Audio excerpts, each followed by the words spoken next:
உறவுகள் அனைவருக்கும் அன்பான வணக்கங்கள். சாரதாம்மா கொஞ்சமாக அவங்கக்கிட்ட கருணை காட்ட ஆரம்பிச்சிருக்கிறதுனால இப்போது முத்துமலருக்கே மனசு ஒரு மாதிரி ஆகுது. அதனால நம்ம வந்திருக்கிறது என்ன நோக்கம், எதுக்காக அவர் நம்மளை இங்கே அனுப்பியிருக்காரு அப்படிங்கிற விஷயத்த அவங்கக்கிட்ட நம்ம சொல்லிடணும். அவங்க எல்லாருமே நல்லவங்களாக இருக்காங்க. நம்மளை இந்த வீட்டில் தங்க வச்சு இப்படிலாம் பண்ணிகிட்ருக்காங்கங்கும்போது நமக்கும் மனசாட்சின்னு ஒன்று இருக்குல்ல. எப்படியே 1000 ஆனாலும் அவங்களும் நம்ம புருஷனோட குடும்பம். அதனால் அவங்களுக்கு நம்ம எந்த காலத்துலேயும் துரோகம் நினைக்கக்கூடாது. அவங்கக்கிட்ட சொல்லிடணும் அப்படிங்கிற ஒரு முடிவுக்கு முத்துமலர் வந்துடுறாங்க. ஸோ அவங்க எப்படி சொல்லியிருக்காங்க அப்படிங்கிறத பற்றின சின்ன ப்ரெடிக்ஷனை இப்போ நம்ம பார்க்கலாம். ஸோ சாப்பாடு எல்லாமே நைட்டை எடுத்து வச்சுட்டு இருக்கும்போது சாரதாம்மா காவேரி கங்கா எல்லாருமே உட்காந்துருக்காங்க. அவங்களுக்கு சாப்பாடு எடுத்து வச்சுட்டு இருக்கும்போதே பார்த்தா இப்படி எட்டி எட்டி அவங்க முத்துமலர் இருக்கிற ரூமை பார்த்துக்கிட்டே இவங்களுக்கு சாப்பாடு எடுத்து வச்சுட்டு இருக்காங்க. அப்போது கங்கா அம்மா என்னம்மா எங்களுக்கு தட்டை மட்டும் எடுத்து வச்சுட்டு இன்னும் எதுவுமே போடாமல் இருக்க, உப்புமாவை குடுமா, ஆறி போயிட போகுது, ஆறி போனால் எனக்கு சாப்பிடவே பிடிக்காது அப்படிங்கிறாங்க. ஒரு நிமிஷம் இருடி அப்படின்னு சொல்லிட்டு அப்படியே எட்டி பார்த்துட்டே இருக்கும்போது இப்போ காவேரியே கேட்குறாங்க, அம்மா என்னம்மா உனக்கு பிரச்சனை, எதுக்காக இப்போ அவங்கள எட்டி பார்த்துட்டு இருக்க, அவங்கள பார்த்தாலும் திட்டுற, அவங்கள பார்க்கலனாலும் இப்படி எட்டி எட்டி பார்த்துட்டு இருக்க, என்ன தான் பண்ணுற அப்படின்னு சொல்லி கேட்குறாங்க. உடனே சாரதாம்மா சொல்கிறாங்க, அப்படி இல்லடி, நேற்று நைட்டே அந்த பிள்ளைங்க 2 பேரும் சாப்பிடலையா, அவன் தான் நம்மக்கிட்ட முறைச்சிக்கிட்டு திரியிறான். ஆனால் அந்த புள்ள என்னடி பண்ணுச்சு பாவம், அதான் சரி அங்கே இருந்தாங்கன்னா சாப்பிட கூப்பிடலான்னு சொல்லி தான் பார்க்குறேன் அப்படின்னு சொல்லும்போது இப்போ காவேரி என்னம்மா நீயா இப்படி மாறிட்ட, கோவம்லாம் போயிடுச்சா உனக்கு அப்படிங்கிறாங்க. நீ என்னடி பேசிகிட்டு இருக்கவ, கோவம் அப்படி எப்படி எனக்கு இல்லாமல் இருக்கும், கோவம்லாம் மனசுக்குள்ளே இருக்குது, நானும் மனுஷி தானே, 4 பிள்ளைங்களை பெற்று வளர்த்துருக்கேன், அந்த பிள்ளை உங்களுக்கெல்லாம் சாப்பாடு கொடுக்கும்போது அங்கே ஒரு பிள்ளை சாப்பிடாமல் இருக்குங்கன்னா மனசு கஷ்டமாக தானே இருக்கும். அதான் பாட்டி அவங்களாம் இல்லாத நேரத்தில் தான் அவள் காலையில் டீயே போட வந்தா, நான் தான் ஏதோ ஏடா கூடமாக பேசி அவளை தேவையில்லாமல் அழுக வச்சுட்டேன், வேற வார்த்தையெல்லாம் தப்பாக பேசிட்டேன்டி அப்படிங்கிறாங்க. நீ ஏமா வாய் வச்சுட்டு சும்மாவே இருக்க மாட்டியா, சாப்பிட்ற விஷயத்தில் எதுக்குமா அப்படி சொல்கிற அப்படிங்கும்போது ஏதோ கோவத்தில் பேசிட்டேன்டி, ஆனால் அதுக்காக அவள் அப்படி அழுதுகிட்டு போவான்னு எனக்கு என்ன தெரியும் அப்படிங்கிறாங்க. சரி விடுமா, இப்போ என்ன உனக்கு சிந்துவை கூப்பிடணுமா அப்படிங்கிறாங்க.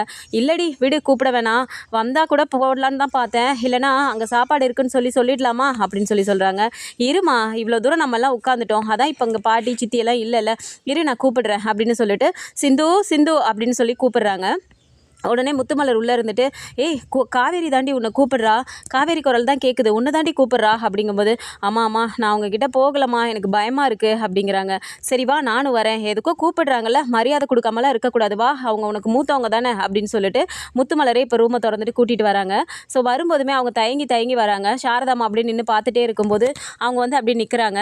உடனே காவேரி என்ன பார்த்துட்டு இருக்க, வா சாப்பிடலாம் அப்படிங்கிறாங்க. ஸோ அந்த இடத்துல அப்படியே அவங்க ஒரு மாதிரி திருன்னு முழிக்கிறாங்க. உடனே சாரதாம்மா கோவம்லாம் மனசுக்குள்ளே இருக்கட்டும், அதுக்காக சாப்பாடு விஷயத்தில் பட்டினி போடுற அளவுக்குலாம் அந்த அளவுக்கு நான் கொடுமைக்காரியெல்லாம் கிடையாது, உட்காந்து சாப்பிடலாம் அப்படின்னு சொல்லிட்டு அவங்க அப்படியே பட்டும் படாமல் சொல்கிறாங்க. உடனே முத்துமலர் பரவாயில்லக்கா, பாப்பா மட்டும் சாப்பிடட்டும் அப்படிங்கிறாங்க. பரவாயில்ல எல்லாருக்கும் சேர்த்து தான் செஞ்சுருக்கேன், உட்காந்து சாப்பிடலாம் அப்படிங்கிறாங்க. சரிங்க்கா பாப்பா சாப்பிட்டோம், நான் அப்புறமா சாப்பிட்டுக்கிறேன் அப்படின்னு சொல்லிட்டு சிந்துவை உட்கார வச்சு சாப்பிட சொல்கிறாங்க. சாப்பிட உட்காந்துட்டு இருக்கும்போதே காவேரிக்கு திடீர்னு சிரிப்பு வந்துடுது. அவங்க பாட்டுக்கு சிரிக்கிறாங்க. உடனே கங்கா ஏய் எதுக்குடி சாப்பிட உட்காந்துட்டு திடீர்னு சிரிச்சிட்டு இருக்க அப்படின்னு சொல்கிறாங்க. அவங்க பாட்டுக்கு விடாமல் சிரிச்சிட்டே இருக்கும்போது இப்போ சாரதாம்மாக்கே ஒரு மாதிரி ஆகுது. என்னன்னு சொல்லிட்டு தான் சிரியண்டி, நாங்களும் சிரிப்போம்ல அப்படிங்கிறாங்க. இல்லைம்மா, காலையில் நானும் விஜயும் வாக்கிங் போயிட்டு வந்தோம்மா, இவ எக்கி கொய்யாக்கா பறிச்சிட்டு இருந்தா, அது எங்களை பார்த்த உடனே ஓடி போய் ஒரு செவுத்துக்கு பின்னாடி ஒளிஞ்சிக்கிட்டா தெரியுமா அப்படிங்கிறாங்க. உடனே கொய்யாக்கா பறிச்சிட்டு இருந்தாளா, எங்கே அப்படிங்கிறாங்க. அதோ அந்த சைடு தான் நின்றுட்டு ரோட்டில் பறிச்சுட்டு எங்களை பார்த்தோன்னே ஓடி போய் ஒளிஞ்சிக்கிட்டா, அப்புறம் விஜய் தான் கூப்பிட்டு அந்த கொய்யாக்காயை பறித்து கொடுத்தாரு, வாங்கிட்டு குடுகுடுன்னு அவள் ஓடிட்டா தெரியுமா, எங்ககிட்ட நிற்கவே இல்லை அப்படின்னு சொல்லிட்டு சிரிக்கிறாங்க. சிந்துவுக்குமே ஒரு மாதிரி ஆகுது. உடனே முத்துமலர் அது ஒன்றும் இல்லை காவேரி, உன்னை பார்க்குறதுக்கே அவளுக்கு ஒரு மாதிரி பயமாக இருக்கான் அப்படிங்கிறாங்க. என்ன பார்த்து பயமா, எனக்கு என்ன 2 கொம்பா முளைச்சிருக்கு அப்படின்னு சொல்லி காவேரி கேட்குறாங்க. உடனே சிந்து அப்படி இல்லை, வந்ததுலேருந்து நீங்கள் என்னை திட்டிகிட்டே இருப்பீங்க, பத்தாததுக்கு அப்பா வேற என்ன, என் காவேரி நான் எப்படி வளர்த்துருக்கேன் தெரியுமா, அவள் சறுக்கு மரமே ஏறுவா, அவ்வளோ பேர் ஆம்பளைங்க நிற்கிற இடத்துல அவள் ஒரு பொண்ணு மேலே ஏறி அவள் தான் எப்பயுமே வருஷம் ப்ரைஸ் வாங்குவா, ஆனால் நீ என்னம்மா இப்படி இருக்குன்னு என்கிட்ட சொல்லிக்கிட்டே இருப்பார். அதே மாதிரி நான் இந்த கொய்யாக்கா பறிச்சிட்டு இருக்கும்போது நீங்கள் வந்துட்டீங்களா, எனக்கு பார்த்தோன்னே ஒரு மாதிரி ஆயிடுச்சு, அதான் நான் ஓடி போய் ஒளிஞ்சிக்கிட்டேன் அப்படிங்கிறாங்க. உடனே காவேரி சிரிச்சிட்டு அதுக்காக நீ போய் இப்படி ஓடி போய் ஒளிஞ்சிக்குவியா, அதெல்லாம் ஒரு விஷயமும் இல்லை, ப்ராக்டிஸ் பண்ணால் எல்லாம் வரப்போகுது, நான் உனக்கு ட்ரெயின் பண்ணுறேன் அப்படின்னு சொல்கிறாங்க. உடனே கங்கா என்னடி இந்த விஷயம் விஜய்க்கு தெரிஞ்சிச்சு, நீ தொலைஞ்ச அப்படிங்கிறாங்க. ஏன்க்கா சிந்து கூட பேசினா விஜய்க்கு பிடிக்காதா என்ன அப்படிங்கிறாங்க. உடனே சாரதாம்மா இந்த பொண்ணு கூட நீ பேசுறதுனாலலாம் விஜய் தம்பி ஒன்றும் சொல்ல போகிறதில்ல. வயித்துல பாப்பா இருக்குங்கிறதே மறந்துட்டு நீ சறுக்கு மரத்துக்கு வந்து அவளுக்கு சொல்லித்தர போகிறேன்னு நீ சொல்லிட்டு இருக்கியா அப்படிங்கும்போது தான் காவேரி உடனே, ஓ ஆமாம்ல பாப்பா இருக்குல்ல, ஓகே ஓகே நான் உனக்கு அப்புறமா சொல்லித்தரேன் அப்படிங்கிறாங்க. ஒன்றும் சரியில்லடி, விஜய்க்கு தெரிஞ்சிச்சு அவ்வளோதான் அப்படின்னு சொல்லிட்டு கங்காவும் சொல்லிட்டு இருக்காங்க. ஸோ எல்லோரும் இவங்கெல்லாம் சாப்பிட்டுட்டு போனதுக்கப்புறமா சாரதாமா பாட்டியை கூப்பிட்டு, அத்தை வாங்க நீங்களும் சாப்பிட்டுக்கோங்க அப்படின்னு சொல்கிறாங்க. இதோ வரடி சாரதா, அங்கெல்லாம் உட்காந்து சாப்பிட முடியாது, எனக்கு தட்டில் போட்டு கொடு, நான் இங்கேயே உட்காந்து சாப்பிட்டுக்கிறேன் காலை நீட்டி போட்டுட்டு அப்படிங்கிறாங்க. சரி இருங்க அத்தை வரேன் அப்படின்னு சொல்லும்போது, அக்கா நீங்கள் உட்காந்து சாப்பிடுங்கக்கா, நான் அத்தைக்கு போட்டு கொடுக்குறேன் அப்படின்னு சொல்லிட்டு முத்துமலர் போட்டுட்டு போய் கொடுக்குறாங்க. அப்படியே சாரதாமா வந்துட்டு பாட்டியை பார்த்து முறைக்கிறாங்க. நான் என்னடி பண்ணட்டும், நான் உங்ககிட்ட தானடி கேட்டேன், அவள் கொண்டுட்டு வந்து கொடுக்குறேன்னு சொல்கிறா அப்படிங்கிறாங்க. சரி சரி நானும் பார்த்துட்டு தான் இருக்கிறேன் நீங்கள் நடக்கிறதெல்லாம் அப்படின்னு சொல்லிட்டு அவங்க உட்காந்து சாப்பிட ஆரம்பிச்சிடுறாங்க. கூடவே முத்துமலரும் உட்காந்து சாப்பிட்டுட்டு இருக்கும்போது இப்போ முத்துமலரே வாண்டடாக சொல்கிறாங்க, அக்கா நான் ஒரு விஷயம் உங்ககிட்ட பேசணும் அப்படிங்கிறாங்க. உடனே சாரதாமா இருந்துட்டு, இங்கே பாரு நீ வந்துட்டு உன் புருஷனோட அந்த கதை இந்த கதைலாம் தயவு செஞ்சு என்கிட்ட சொல்லாத அப்படிங்கிறாங்க. அக்கா அது இல்லைக்கா, அவர் பேருக்கு தான் எங்கள் கூட இருந்தார், உங்கள் கூட இல்லையே தவிர எப்போவுமே அவருக்கு உங்கள் ஞாபகம் தான் தெரியுமா, உங்களை பற்றி சொல்லிக்கிட்டே இருப்பார் அப்படிங்கிறாங்க. இந்த கதையெல்லாம் எங்ககிட்ட பேச வேணாம், நான் உங்ககிட்ட ஏற்கனவே சொல்லிட்டேன் அப்படின்னு சொல்லி கடுப்பாக பேசுகிறாங்க. சரிக்கா நான் அவரை பற்றி பேசலை, நாங்கள் வேறு ஒரு முக்கியமான விஷயம் உங்ககிட்ட சொல்லணும் அப்படிங்கிறாங்க. என்ன விஷயம் அப்படிங்கிறாங்க. இல்லைக்கா நான் இதுக்கு முன்னாடிலாம் வந்து நான் உங்களை தேடி இருக்கேன், ஆனால் உங்களை நான் இது வரைக்கும் பார்த்ததும் இல்லை, ஃபோட்டோவில் தான் பார்த்துருக்கேன். நேரில் வந்து நான் வீட்டுக்குமே வந்தப்போ வீடு பூட்டி இருந்துச்சு, நாங்கள் பாட்டுக்கு வந்துட்டு போயிட்டோம்ல. அப்படி ஒரு நாள் நாங்கள் வந்துட்டு இங்கே தேடி வந்தப்போ தான் வீடு பூட்டி இருந்துச்சுன்னு சொல்லிட்டு நாங்கள் வீட்டை விட்டு வெளியே வந்தோம். அந்த டைம் பார்த்து ஒரு காரில் ஒருத்தர் வந்து எங்ககிட்ட நிப்பாட்டினாருக்கா. அவர் தான் வந்துட்டு, என்னம்மா இங்கே என்ன பண்ணுறீங்க அப்படின்னு சொல்லி கேட்கும்போது, இந்த மாதிரி நாங்கள் வந்துட்டு இந்த விஷயத்த சொல்லாமல் இந்த வீட்டில் உள்ளவங்க எங்கே போனாங்க, இவங்க இல்லைங்களா அப்படின்னு சொல்லி கேட்கும்போது, நீங்கள் யார், எதுக்காக அவங்கள தேடி வந்திருக்கீங்க, அது என் ஃப்ரெண்டோட குடும்பம் தான், என் தங்கச்சி தான் அப்படின்னு சொல்லி சொன்னார். அதுக்கப்புறமா தான் நீங்கள் யார் அப்படின்னு சொல்லி கேட்கும்போது, அப்போ தான்க்கா அவர் பசுபதினே எங்களுக்கு சொன்னார் அப்படிங்கிறாங்க. பசுபதியா, அப்போ பசுபதி உங்களை பார்த்து பேசியிருக்காரா அப்படின்றாங்க. ஆமாக்கா அவர் பேசினது மட்டும் இல்லை, அவர் எங்களை கூப்பிட்டு அவர் தான் நீங்கள் இருக்கிற அட்ரஸ்ஸு, நீங்கள் இப்போ இங்கே வர போகிறீங்க, வீடை வந்துட்டு இந்த மாதிரி விற்க போகிறீங்க அப்படின்னு எல்லா விஷயமுமே அவர் தான் எனக்கு சொன்னார். அவர் சொல்லி தான் போயிட்டு நீங்கள் இந்த மாதிரிலாம் பிரச்சனை பண்ணுங்கள், இப்படிலாம் நீங்கள் பண்ணிங்கன்னா நான் வந்து உங்களுக்கு அந்த வீட்டு பங்கை நீங்கள் வாங்கிக்கோங்க, அது கூடவே உங்களுக்கு வந்துட்டு நான் எக்ஸ்ட்ரா பணமும் தருவேன்னு சொல்லிட்டு அவர் சொன்னாருக்கா. நான் எவ்வளவோ வந்துட்டு வேண்டான்னு சொன்னேன், ஆனால் கிருஷ்ணா இருந்துட்டு எவ்வளோ நமக்கு கடன் இருக்குல்ல, அதனால் நம்ம வந்துட்டு இதை செஞ்சாதாம்மா நம்ம கடனை அடைக்க முடியும்னு சொல்லிட்டு அவனும் சரின்னு ஒத்துக்கிட்டான் அப்படின்னு சொல்லும்போது உடனே சாரதாமாவுக்கு கோவம் வருது. அவனே என் குடும்பத்தை அழிக்கணும்னு நினச்சிட்டு பண்ணிட்டு இருக்கான், பத்தாததுக்கு நீயும் உன் பிள்ளையும் இப்போ என் குடும்பத்தை இங்கே வந்து அழிக்கணும்னு சொல்லிட்டு முடிவெடுத்துட்டு வந்திருக்கீங்களா அப்படிங்கிறாங்க. அக்கா அக்கா ப்ளீஸ்க்கா கோவப்படாதீங்க, அப்படி நான் நினைக்கிறவளா இருந்தால் எதுக்காக இப்போ உங்களை உட்கார வச்சு உண்மையை சொல்லிட்டு இருக்கேன் சொல்லுங்கள் அப்படிங்கிறாங்க. சரி வேற என்ன அவன் சொன்னான் அப்படின்னு சொல்லி கேட்கும்போது உடனே பாட்டி எந்திரிச்சு வந்துடுறாங்க. என்னது பசுபதியா அப்படின்னு சொல்லிட்டு வந்துடுறாங்க. பாருங்க அத்தை, பசுபதி தான் பின்னாடி இருந்து இவங்களை வந்து கரெக்டாக இவங்க வீடு விற்க போகிறாங்க, அங்கே போங்கன்னு சொல்லி அனுப்பி வச்சிருக்கான் அத்தை அப்படிங்கிறாங்க. ஐயோ சேரக்கூடாத இடத்துல போய் நீ சேர்ந்துருக்கியடி அப்படிங்கிறாங்க. அத்தை நான்லாம் போய் அந்த பசுபதி கிட்டேலாம் போய் சேரலை, கிருஷ்ணா கிட்டே இந்த மாதிரிலாம் அவர் பேசினாருன்னு தான் சொன்னேன் அப்படிங்கிறாங்க. உடனே அவனை பற்றியெல்லாம் உனக்கு தெரியாது, அவன் சந்தானம் செத்ததுக்கு முழு காரணமே அவன் தான், உனக்கு தெரியுமா அப்படின்றாங்க. எனக்குமே இங்கே வீட்டுக்கு வந்ததுக்கு அப்புறம் நீங்கள்லாம் சொன்னதுக்கப்புறம் தான் அந்த விஷயமே தெரிஞ்சிச்சு, அதுக்கப்புறமா தான் இந்த உண்மையை எப்படியாவது உங்ககிட்ட சொல்லிடணும்னு நானும் டெய்லி உங்ககிட்ட வந்து பேச வந்தேன், ஆனால் எப்பயுமே எனக்கு பேசுகிறதுக்கே வாய்ப்பு கிடைக்கல, அதனால தான் இன்றைக்கி எப்படியாவது சொல்லிடணும்னு நான் முடிவெடுத்தேன் அப்படிங்கிறாங்க. அவன் என்ன தாண்டி சொல்லி உங்களை அனுப்பி வச்சான் அப்படின்னு சொல்லி கேட்குறாங்க. இந்த மாதிரி அவர் தான் எல்லா அட்ரஸையும் கொடுத்து நீங்கள் அங்கே போய் அவங்கக்கிட்ட பிரச்சனை பண்ணுங்கள், அப்போ தான் அவங்க கொடுப்பாங்கன்னு சொல்லிட்டு நீங்கள் எல்லாமே நல்லவங்களாக இருக்கீங்க, ஆனால் உங்களை பற்றி அவர் எங்ககிட்ட தப்பாக தான் சொன்னார், நீங்கள் வந்துட்டு கேட்டால் கொடுக்க மாட்டீங்க, நீங்கள் அப்படி இப்படின்னு எங்ககிட்ட ஒன்று சொன்னார். பத்தாததுக்கு இப்போ நாங்கள் வந்திருக்கிறதோட நோக்கமே என்னென்னா, இப்போது காவேரி வயிற்றில் இருக்கிற குழந்தைய வந்துட்டு எப்படியாவது அழிச்சிடணும்னு சொல்லி தான் எங்களை அனுப்புனாரு அப்படின்னு சொல்லிட்டு இப்போ சொன்ன உடனே சாரதாமாக்கு ரொம்ப கோவம் வந்துடுது. டக்குன்னு வந்துட்டு முத்துமலர் அடிக்கவே போயிடுறாங்க. உடனே பாட்டி இருந்துட்டு, ஏ இருடி எதுக்குடி இவ்வளோ அடிக்க போகிற அப்படிங்கிறாங்க.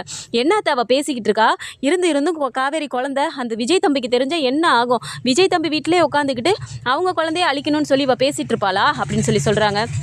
அக்கா ப்ளீஸ் நான் சொல்கிறத கொஞ்சம் பொறுமையாக கேளுங்க, அவருக்கு வந்துட்டு விஜய் காவேரி 2 பேர் மேலேயும் அவ்வளோ கடுப்பு இருக்குக்கா, அதுக்கு பின்னாடி என்ன காரணம் இருக்குன்னா எனக்கு தெரியலை, ஆனால் அவர் பேசின ஒவ்வொரு வார்த்தையும் வந்துட்டு விஜய் காவேரியை பழி வாங்கணும் அப்படிங்கிற மாதிரி தான் அவர் எங்ககிட்ட சொன்னார். அவர் சொல்லி நீங்கள் எப்படியாவது இந்த விஷயத்தை மட்டும் பண்ணிடுங்க, உங்களுக்கு அவங்க சொத்தே கொடுக்கலனாலும் நான் உங்களுக்கு பல மடங்கு செய்கிறேன் அப்படிங்கிற மாதிரி அவர் சொல்லியிருக்காருக்கா அப்படின்னு சொல்லி சொல்கிறாங்க. உடனே அவங்களுக்கு அழுகையே வந்துடுது. இந்த விஷயத்தை தயவு செஞ்சு என்கிட்ட சொன்ன மாதிரி வேறு யார்கிட்டையும் சொல்லிடாத, உன்னை உண்டு இல்லை நான் கிருவாங்க அப்படிங்கிறாங்க. அக்கா இதுக்காக எனக்கு தெரிஞ்ச விஷயத்த உங்ககிட்ட நான் சொல்லாமல் இருக்க முடியுமா, ஆனால் இங்கே வந்து நான் பார்த்ததுக்கப்புறம் விஜய் தம்பி எவ்வளோ ரொம்ப ரொம்ப நல்லவர். எங்களை வந்துட்டு அவங்க ஸ்டோர் ரூமில் தங்க வச்சுருந்தாங்க. எங்களை கூட்டிகிட்டு வந்து உள்ளார வைக்கிறது என்ன, எங்ககிட்ட எவ்வளோ கோவம் இருந்தாலும் அவர் எங்ககிட்ட நடந்துக்கிறது என்ன, எல்லாமே நான் பார்த்துட்டு தானேக்கா இருக்கேன் அப்படின்னு சொல்கிறாங்க. இங்கே பாருடி, திரும்ப திரும்ப சொல்கிறேன், என் குடும்பத்தை அழிக்கிறதுக்காகவே அவன் ஒவ்வொரு விஷயமும் பண்ணிட்டு இருக்கான். அவன் கூட சேர்ந்துக்கிட்டு தான் நீங்கள் வந்து எல்லாம் பண்ணிட்டு இந்த வீட்டில் இருக்கீங்கன்னா மரியாதை எல்லாரும் வெளியே போயிருங்க அப்படிங்கிறாங்க. அக்கா, நான் இப்போ இங்கே வந்ததுக்கப்புறம் உங்களை பற்றி நல்லா புரிஞ்சுக்கிட்டேன்க்கா. எனக்கு வந்துட்டு என்னதான் இருந்தாலும் நான் ஆரம்பத்திலே சொன்னேன், இது நம்ம அப்பாவோட குடும்பம்டா, அவங்களும் உனக்கு பெரியம்மா அக்கா தான், அதனால இந்த விஷயம்லாம் வேணாண்டான்னு நான் அவன்கிட்ட சொன்னேன். இதை பற்றி நேற்று ராத்திரி நான் கிருஷ்ணா கிட்டேயும் பேசினேன். இங்கே இருக்கவங்க எல்லாருமே நல்லவங்களா இருக்காங்கடா, தயவு செஞ்சு இந்த பசுபதி கூட நீ சேராதன்னு நான் சொல்லிட்டேன் அவன்கிட்ட. அவனும் புரிஞ்சுக்கிட்டான், சரின்னு சொல்லிட்டான் அப்படின்னு சொல்கிறாங்க. இல்லை எனக்கு என்னமோ உங்கள் மேலே நம்பிக்கையே இல்லை அப்படின்னு சொல்கிறாங்க. இல்லைக்கா, தயவு செஞ்சு புரிஞ்சுக்கோங்க, இந்த விஷயத்தில் வந்துட்டு பசுபதி தான் இருந்து இந்த மாதிரி பண்ணுறாரு. தயவு செஞ்சு விஜய் தம்பி காதில் எப்படியாவது போட்டு பசுபதி இந்த மாதிரி இப்படிலாம் பேசினாருங்கிற விஷயம் நான் அவங்க பேசிக்கிட்டு இருந்ததை தெரியாமே நான் ரெக்கார்ட் பண்ணி வச்சுருக்கேன். அந்த விஷயத்தை நான் உங்ககிட்ட கொடுக்குறேன், நீங்கள் வந்துட்டு விஜய் தம்பி கிட்ட மட்டும் சொல்லிடுறீங்களா அப்படிங்கிறாங்க.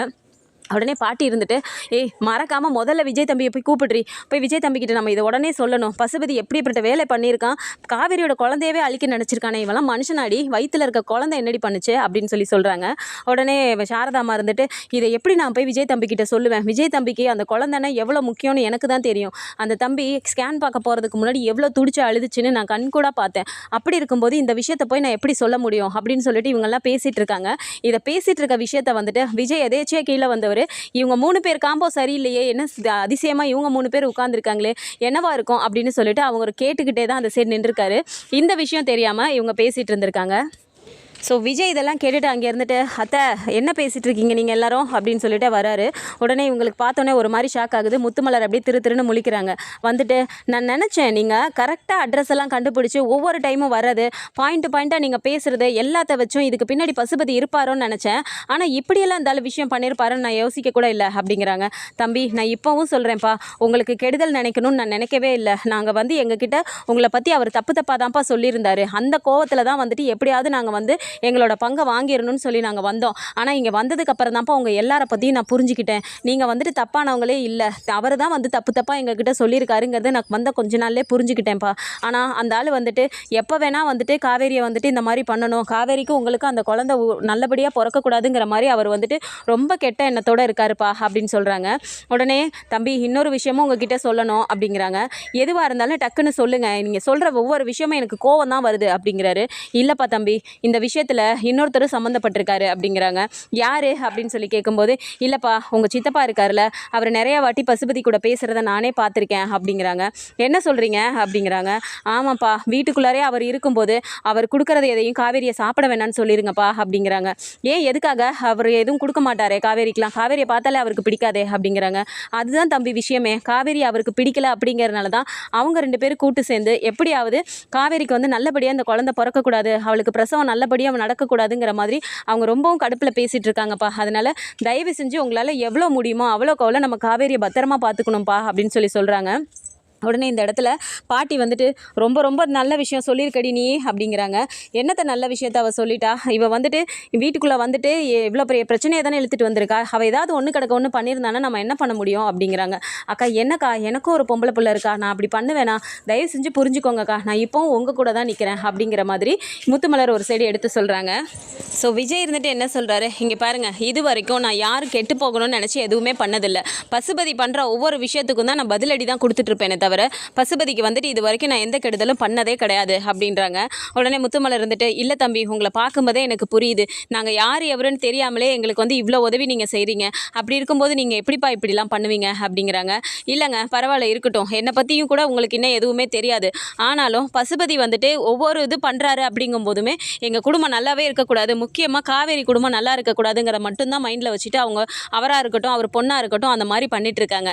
ஸோ எனக்கு வந்துட்டு நீங்கள் இவ்வளோ தூரம் நீங்கள் இந்த விஷயத்த தயவு செஞ்சு இப்போயாவது ஓப்பனாக சொன்னீங்களே, அதுக்கே நான் வந்துட்டு உங்களுக்கு ரொம்ப நன்றி சொல்கிறேன். இதுக்கு மேலே எனக்கு ஒரே ஒரு ஹெல்ப் மட்டும் நீங்கள் பண்ண முடியுமா அப்படின்றாரு. எதுவாக இருந்தாலும் சொல்லுங்கள் தம்பி, நான் பண்ணுறேன் அப்படிங்கிறாங்க. நீங்கள் வந்துட்டு எங்ககிட்ட இந்த விஷயம் சொன்னீங்க அப்படிங்கிறது பசுபதிக்கு தெரிய வேண்டாம், பசுபதி இன்னும் உங்ககிட்ட என்னென்னலாம் சொல்கிறாரு அப்படிங்கிறத மட்டும் நீங்கள் எங்ககிட்ட சொல்லிடுங்க, இந்த விஷயம் கிருஷ்ணாவுக்கு கூட தெரிய வேண்டாம் அப்படின்னு சொல்லிடுறாங்க. கண்டிப்பாக தம்பி, கிருஷ்ணாவும் என் பையன் தான், அவன் சொன்னால் புரிஞ்சுக்குவான்ப்பா அப்படிங்கிறாங்க. இல்லை பரவாயில்ல, நீங்கள் கிருஷ்ணாவுக்கு இந்த விஷயம் தெரிய வேண்டாம், பசுபதி என்ன சொன்னாருன்னு சொல்லிட்டு உங்ககிட்ட சொன்னாலும் சரி கிருஷ்ணா கிட்ட சொன்னாலும் சரி நீங்கள் தயவு செஞ்சு என்கிட்ட வந்து சொல்லிடுங்க. நான் வந்துட்டு காவேரி குடும்பத்தை வந்துட்டு எந்த அளவுக்கு பார்த்துக்கிறேனோ, நீங்களும் வந்துட்டு செகண்ட் ஒய்ஃப்னு சொல்லி வந்துட்டீங்க. அவங்களுக்கு இது வரைக்கும் பிரச்சனை வரக்கூடாதுங்கிற பற்றி தான் நான் யோசிச்சுட்டு இருந்தேனே தவிர, அவன் வந்துட்டு என் பொண்டாட்டியவே இப்படி சொல்லியிருக்கான் அப்படிங்கும்போது அவனை நான் சும்மா விட போகிறதில்ல அப்படின்னு சொல்கிறாரு. உடனே சாரதாம்மா இருந்துட்டு, தம்பி தேவையில்லாமல் பிரச்சனை எல்லாம் பண்ண வேணாம்ப்பா, அவன் இன்னும் நேராக வந்து நம்ம கிட்ட தொடலைல்ல, அது வரைக்கும் பொறுமையாக இருங்க தம்பி, இந்த விஷயம் வீட்டுக்கு தெரிஞ்சிச்சுன்னா இன்னும் பாட்டி சித்தி தாத்தாலாம் ரொம்ப பயந்துருவாங்கப்பா அப்படிங்கிறாங்க. இல்லை அத்தா, அதெல்லாம் நான் பார்த்துக்கிறேன், அந்த பசுபதிக்கு வந்துட்டு நான் கொடுக்குற ட்ரீட்மெண்ட் தான் கரெக்டாக இருக்கும், அதெல்லாம் நான் பார்த்துக்கிறேன், நீங்கள் வந்து எனக்கு இதை மட்டும் நீங்கள் பண்ணுங்க போதும் அப்படிங்கிறாங்க. கண்டிப்பாக பண்ணுறேன் தம்பி அப்படிங்கிறாங்க. ஸோ இப்போது முத்துமலர் வந்துட்டு சொல்லியிருக்கக்கூடிய ஒரு விஷயம் அது வந்துட்டு கேட்குறதுக்கு கொஞ்சம் அதிர்ச்சியாக இருக்குது அப்படின்னாலுமே, இதுக்கு மேலே வந்துட்டு விஜய் வந்து பசுபதிக்கிட்டே என்ன மாதிரியான அட்டாக் பண்ண போகிறாரு, இதில் வந்துட்டு நிவனோட ஹெல்ப் இருக்க போதா என்ன அப்படிங்கிறத நம்ம பொறுத்திருந்து பார்க்கலாம். ஸோ இதை பற்றி நம்ம ஒரு அப்டேட்ஸ் தெரிஞ்சுக்கிறதுக்கு நம்மளோட சேனலையும் சப்ஸ்கிரைப் பண்ணிக்கோங்க. வீடியோ பிடிச்சிருக்கு அப்படின்னா சின்னதாக லைக்கை மட்டும் கொடுத்துருங்க. தேங்க்ஸ் ஃபார் வாட்சிங்.